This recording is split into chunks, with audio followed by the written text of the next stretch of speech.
Hello class 11। आज आपका नया चैप्टर स्टार्ट करते हैं। Chapter number 4 vectors. वेक्टर क्या होता है आपने पढ़ा होगा। फिजिकल क्वांटिटी आपकी टू टाइप्स की होती हैं। फिजिकल क्वांटिटी दो तरह की होती हैं। एक आपकी होती है स्केलर क्वांटिटीज और एक होती है आपकी वेक्टर क्वांटिटीज। स्केलर क्वांटिटीज वो क्वांटिटीज होती हैं जिनके पास सिर्फ और सिर्फ मैग्नीट्यूड होता है but they do not have direction. Magnitude तो होता है पर इनके पास डायरेक्शंस नहीं होती। वेक्टर्स वो होता है जिनके पास मैग्नीट्यूड भी होता है और डायरेक्शन भी होता है। मैग्नीट्यूड भी है इनके पास और डायरेक्शन भी है। ठीक है, अगर ऐसी क्वांटिटी जिनके पास मैग्नीट्यूड हो और डायरेक्शंस ना हो वो क्वांटिटी स्केलर क्वांटिटी कहलाती हैं। जिनके पास मैग्नीट्यूड भी हो डायरेक्शंस भी हो वो क्वांटिटीज क्या कहलाती हैं? वेक्टर। इसका example distance, speed, work, power, ये सारे क्या है स्केलर क्वांटिटीज के क्या है एग्जांपल हैं। अगर मैं बात करूं वेक्टर क्वांटिटीज की, वेक्टर क्वांटिटीज में आपको पता है डिस्प्लेसमेंट, वेलोसिटी, एक्सेलरेशन, फोर्स, ये सब क्या है आपकी वेक्टर क्वांटिटीज है। इनके पास और भी होती हैं बहुत सारी। ठीक है, इनके पास जो भी वेक्टर क्वांटिटीज होती है उनके पास मैग्नीट्यूड भी होता है और डायरेक्शन भी होती है। ठीक है, ये तो फिजिकल क्वांटिटी के पास था कि भाई एक स्केलर है एक वेक्टर है। तो डेफिनेशन क्या लिखोगे? Scalar quantities are those physical quantities which have magnitude but they do not have directions. Vector quantities are the physical quantity which have both magnitude as well as directions. अब बात करते हैं vectors को represent कैसे किया जाता है। देखिए वेक्टर्स को रिप्रेजेंट करने का तरीका क्या है।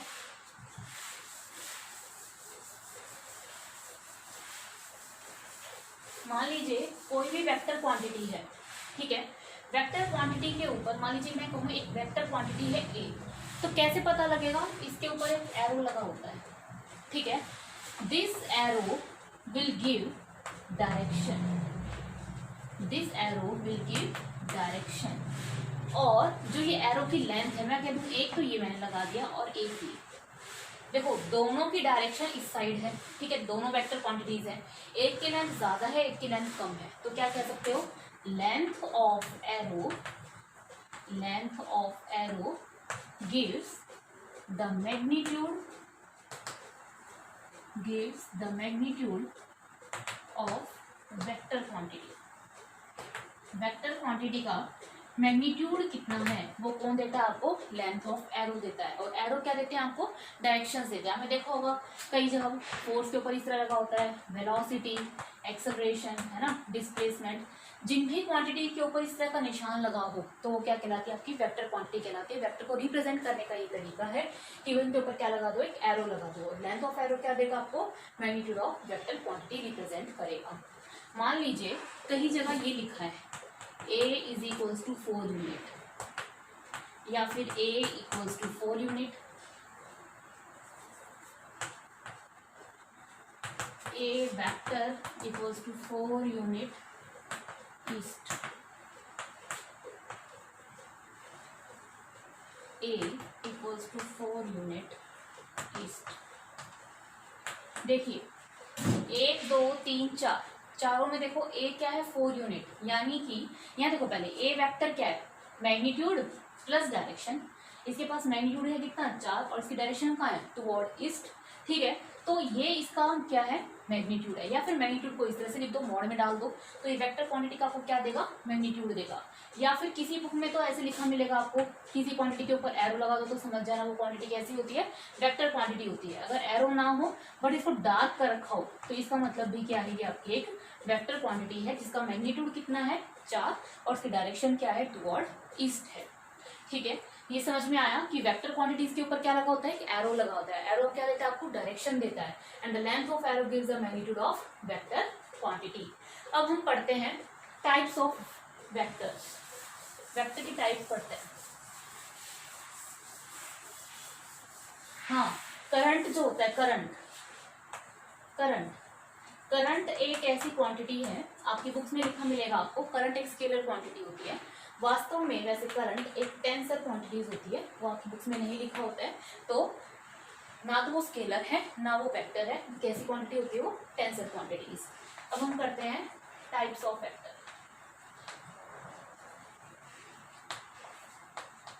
सबसे पहला इक्वल वेक्टर्स।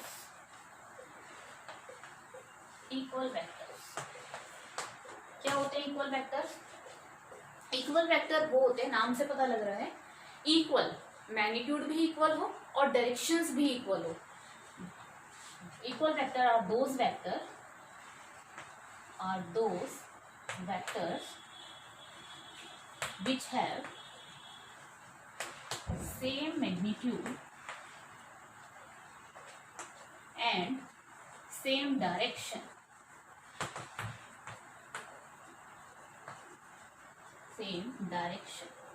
जैसे मान लीजिए ए क्वांटिटी है, ये ए वेक्टर दे रखा है आपको, ठीक है, बी वेक्टर भी ये दे रखा है। देखो ए और बी वेक्टर क्या है आपके सेम डायरेक्शन में है। मान लीजिए ए का जो मैग्नीट्यूड है वो आपको दे रखा है 4 यूनिट और बी का भी मैग्नीट्यूड आपको दे रखा है 4 यूनिट। देखो ऐसे वेक्टर्स जिनका मैग्नीट्यूड भी सेम हो और जिसकी डायरेक्शंस भी क्या हो, सेम, उस तरह के वेक्टर्स क्या कहलाते हैं? आपके इक्वल वेक्टर्स कहलाते हैं। समझ में आया? The vectors which have both equal magnitude and directions, दोनों की सेम मैग्नीट्यूड और डायरेक्शन हो। दूसरा अनइक्वल वेक्टर्स।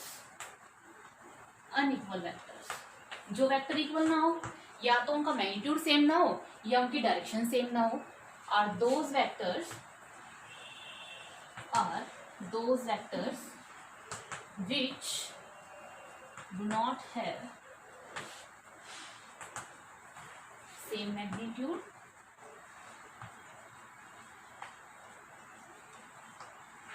और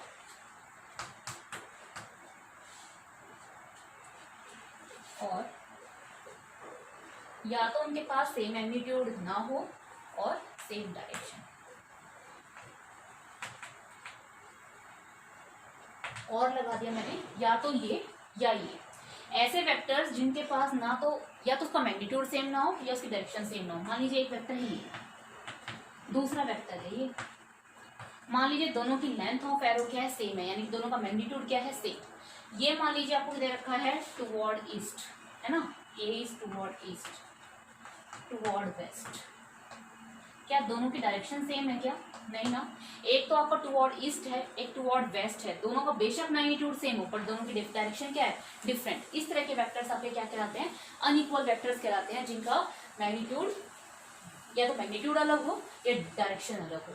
तो ये वेक्टर आपके अनइक्वल वेक्टर्स कहलाते हैं। इक्वल वेक्टर जिसके पास मैग्नीट्यूड भी सेम हो और डायरेक्शन भी सेम हो। ठीक है स्टूडेंट्स, इसको नोट कीजिए अच्छे से, वीडियो को पॉज करके। आगे करते हैं।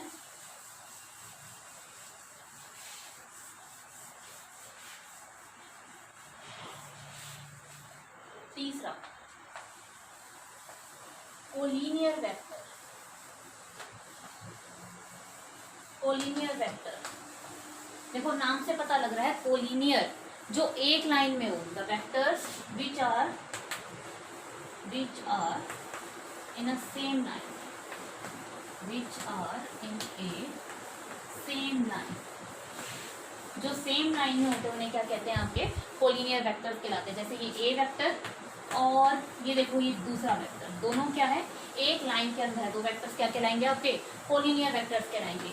Fourth parallel vectors,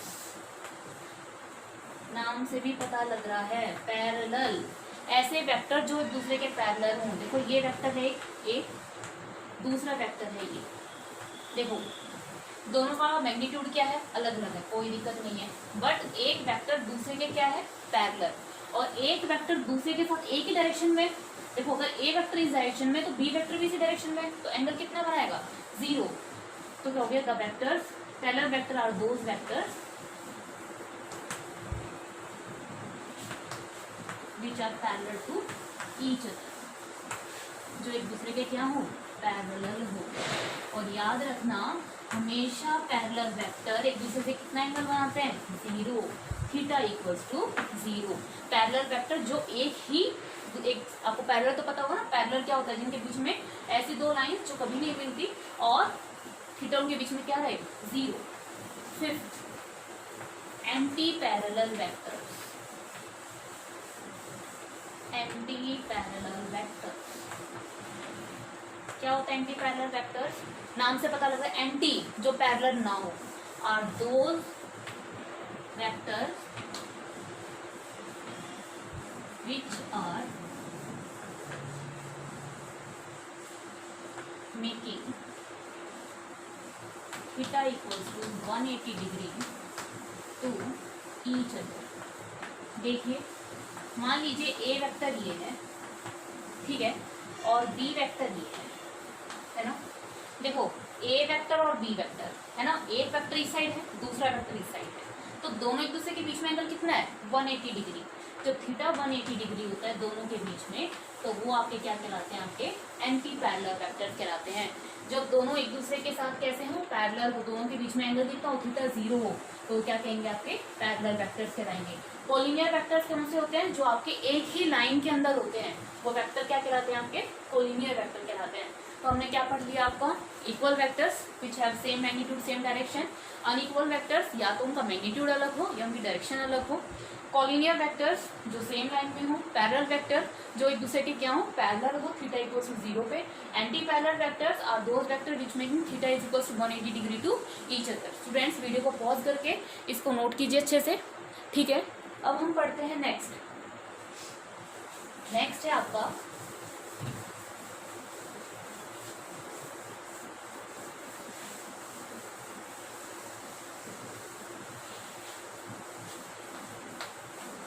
coplanar vector. Coplanar vector are those vector which are in a same plane, which are in same plane। ऐसे दो वेक्टर्स जो एक सेम प्लेन के अंदर हो, वो वेक्टर्स आपके क्या कहलाते हैं? कोप्लेनर वेक्टर्स कहलाते हैं। जैसे देखिए हम बताते हैं आपको, मान लीजिए एक वेक्टर है ये, ठीक है, दूसरा वेक्टर है ये, ठीक है, तो ये एक वेक्टर ये, दूसरा वेक्टर ये, मैं इस तरह से दिखाऊं आपको, है ना, एक वेक्टर ये और एक वेक्टर ये। तो देखो जो बोर्ड की प्लेन है ना, दोनों वेक्टर क्या है? एक ही प्लेन में है। ऐसे वेक्टर्स क्या कहलाएंगे? कोप्लेनर वेक्टर, है ना। दूसरा अगर मैं ये कहूँ, जैसे ये क्या है? ये भी ऐसे दो वेक्टर्स जो इस प्लेन में हो, इस प्लेन के अंदर, ठीक है, इस प्लेन के अंदर हो, वो भी क्या कहलाएंगे? आपके कोप्लेनर वेक्टर कहलाएंगे। बोर्ड की प्लेन में हो तो भी क्या कहलाएंगे? कोप्लेनर वेक्टर्स कहलाएंगे। देखिए ये दो वेक्टर बोर्ड की प्लेन में है, कोप्लेनर है, यू है कोप्लेनर है, यू है तो भी कोप्लेनर है। तो याद रखना हमेशा दो वेक्टर्स क्या होते हैं? कोई भी दो वेक्टर्स हमेशा क्या होंगे? सेम प्लेन में होंगे। Any two vectors are always in a same plane, हमेशा सेम प्लेन में हो सकते होंगे, ठीक है। बट अगर बात करें तीन वेक्टर्स की, क्या तीन वेक्टर्स हमेशा सेम प्लेन में होंगे? हो भी सकता है, हो भी सकते हैं और नहीं भी, मे बी और मे नॉट, हो भी सकते हैं और नहीं भी। देखिए अगर बात की जाए एक्स वाई और ये आपका ये तीन वेक्टर है, क्या ये तीनों एक प्लेन में है? क्या नहीं ना, या तो ये दो प्लेन में होंगे, या ये दो प्लेन में होंगे, या दो प्लेन में होंगे, है ना। तो ऐसा तो पॉसिबल नहीं है कि तीनों प्लेन में हो। तीनों प्लेन में कंडीशन क्या है? ये देखो अब ये तीन वेक्टर हैं इस तरह से, 1 2 और 3, ये कंडीशन है यू, ठीक। अब देखो ये जो तीन वेक्टर्स मैं आपको दिखा रही हूँ क्या तीनों एक प्लेन में है? तो तीनों एक प्लेन में हो भी सकते हैं और नहीं भी। नहीं भी का क्या केस है? मैंने बताया आपको ये, और मैंने ये दिखा दिया आपको यू, ठीक है। देखो अब तीन वेक्टर सेम प्लेन में नहीं हो सकते, या तो ये दो सेम में होंगे, या ये दो सेम में होंगे, या दो सेम में होंगे। तो देखो दो तो हमेशा आपके क्या है? कोप्लेनर वेक्टर रहेंगे, पर तीसरा हो भी सकता है और नहीं भी हो सकता। तो याद रखना कोप्लेनर वेक्टर वो वेक्टर होते हैं जो आपके सेम प्लेन में हो भी सकते हैं और नहीं भी हो। Are those vectors which are in a same plane, ठीक है। इसको आप नोट कर लीजिए कोप्लेनर वेक्टर्स क्या होते हैं। आगे देखते हैं कॉन्करेंट वेक्टर्स। Concurrent vectors,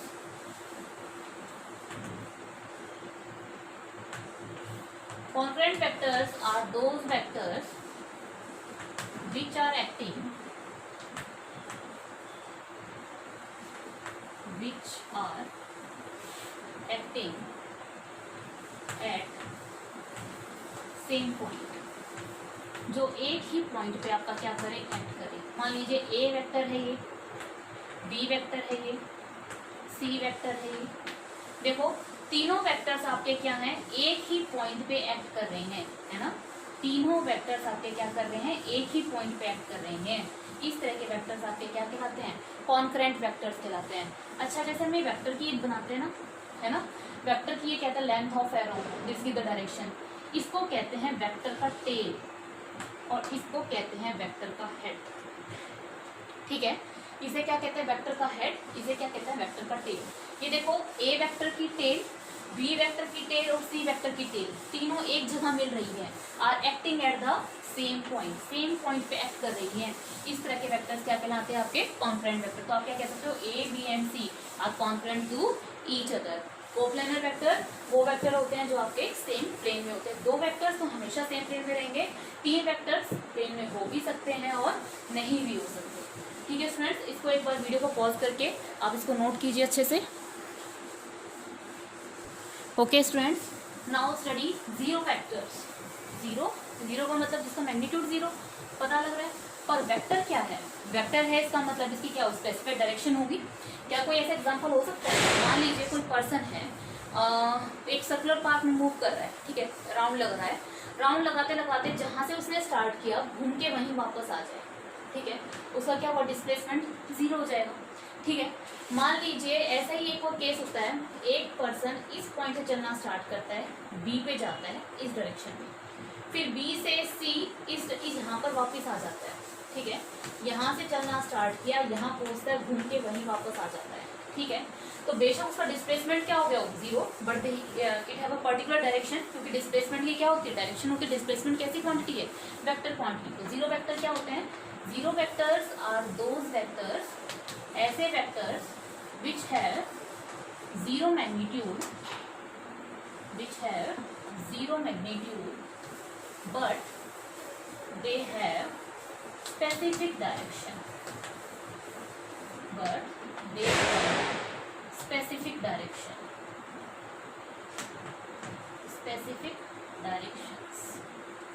आ रही बात समझ में। ऐसे वेक्टर्स जिनका मैग्नीट्यूड बेशक जीरो हो, है ना, जैसे डिस्प्लेसमेंट जीरो हो गया, बट उसकी क्या हो, पर्टिकुलर स्पेसिफिक डायरेक्शन हो, इस तरह के वेक्टर्स क्या कहलाते हैं, जीरो वेक्टर्स कहलाते हैं। ठीक है, इन्हें कई बार नल वेक्टर्स भी कहा जाता है, नल वेक्टर्स। ठीक है, अब हम करते हैं यूनिट वेक्टर, बहुत इंपॉर्टेंट है, इसे ध्यान से देखिए। यूनिट वेक्टर, यूनिट यानी कि वन, ऐसे वेक्टर्स जिनका मैग्नीट्यूड कितना हो, one, are those vectors whose magnitude is unity, जिसका मैग्नीट्यूड क्या हो, यूनिटी हो, इक्वल्स टू वन हो। बट व्हाट अबाउट डायरेक्शन, क्यों, क्योंकि सिर्फ इसको वेक्टर लिखा है और वेक्टर की कोई डायरेक्शन होती है। मान लीजिए ये कोई आपकी एक्स डायरेक्शन है, ठीक है, यहाँ पे मैंने एक यूनिट वेक्टर बनाया, ठीक, अब ये यूनिट वेक्टर का मैग्नीट्यूड कितना है, one, but it have a particular direction ना, क्या डायरेक्शन है इसकी, इन एक्स डायरेक्शन। ठीक है, तो यूनिट वेक्टर को रिप्रेजेंट करने के लिए ऐसे कैप लगाई जाती है, कैप, इसे बोलते हैं कैप, ऐसे कैप लगाई जाती है।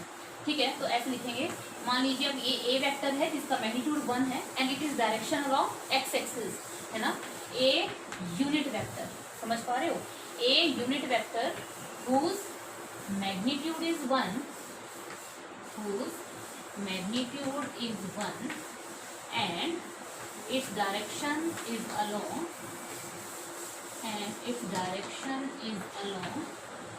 x axis। देखिए ध्यान से, जैसे ये वेक्टर है, ये वेक्टर का मैग्नीट्यूड बेशक वन हो, छोटा सा वेक्टर, पर इसकी पर्टिकुलर डायरेक्शन है अलोंग एक्स एक्सिस।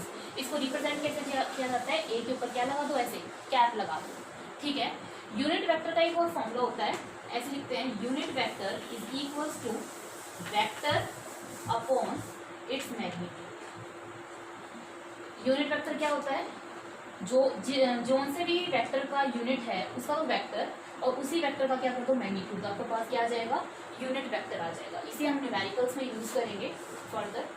ठीक है, तो अब हमने पढ़ा टाइप्स ऑफ वेक्टर्स के बारे में, है ना। सबसे पहले पढ़ा equal vectors, unequal vectors, collinear vectors, parallel, anti parallel, coplanar, ठीक है, और जीरो वेक्टर, यूनिट वेक्टर, ठीक है।